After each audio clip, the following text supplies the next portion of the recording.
Who are the most oppressed people in the world? Could it be Christians in the Middle East? Child slaves in Sudan? Yeah, they're oppressed. But the world's most oppressed person is right in this country. It's Michelle Obama. How oppressed is Michelle Obama?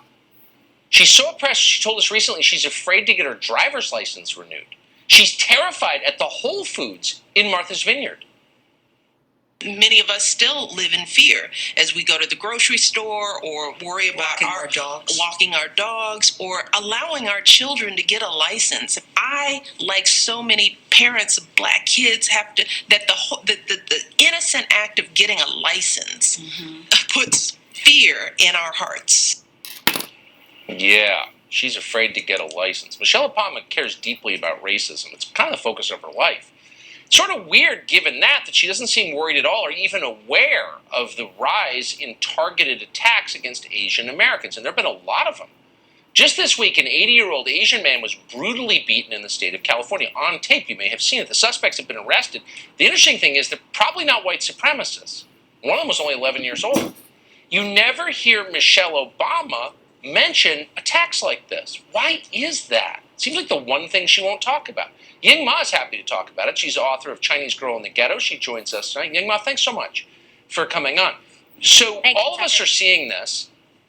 If you're concerned about racism, and I noticed the Biden administration announced today that the single greatest threat we face is white supremacy.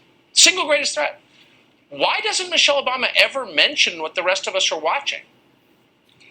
Well, it's not just Michelle Obama, it's the Biden administration, it's most of our political leaders, even though far too many of the horrific attacks against Asian Americans happening practically every other day now, far too many of those attacks are perpetrated by black perpetrators. Our leaders simply are afraid to utter the word black. What we need in this country is an uncomfortable but honest national conversation about the prevalence of black crimes in general and black on Asian violence in particular. Now, what we actually could benefit a lot from is the leadership of black role models like President Obama, like black leaders in black churches across the country. We need leaders to come out and denounce black on Asian violence unequivocally. And I was a big fan of President Obama when he bluntly talked about fatherless black households back in 2008. That took courage and that took honesty and leadership. And I do hope that he will display the same kind of courage and leadership on this particular issue, especially given that President Obama grew up in Asia, in Indonesia.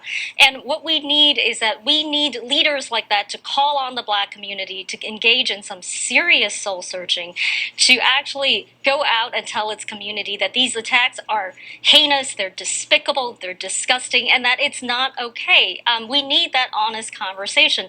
There is great friendship between blacks and Asians in this country, and so at this point, we are calling on our friends in the black community to please help, to please display some leadership on this issue, because what is going on is simply not acceptable, and there are far too few leaders who are willing to even utter the word black when describing these crimes that we see on video far too often. It seems reasonable and honest and measured to me. Ying Ma, I appreciate it. Thank you. Thank you, Tucker.